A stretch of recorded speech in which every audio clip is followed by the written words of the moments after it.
Well, the new Testos to replace the old Testo that was having so many malfunctions have just arrived today. So let's hope that the one that I had with all the problems was just a fluke because it was an early production run, and this one won't have the problems of the last one.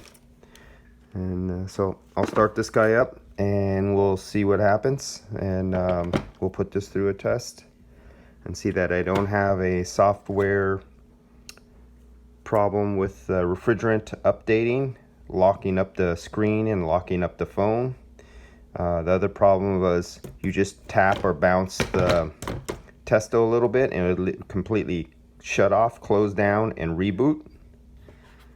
And then there was the problem where it would lose connection with the vac micrometer, and I would try to data log and record, and it would shut off. I'd turn it back on, reconnect it, it would shut off, and kept doing that. So we're gonna hope that this new one doesn't have all the same problems as the old ones.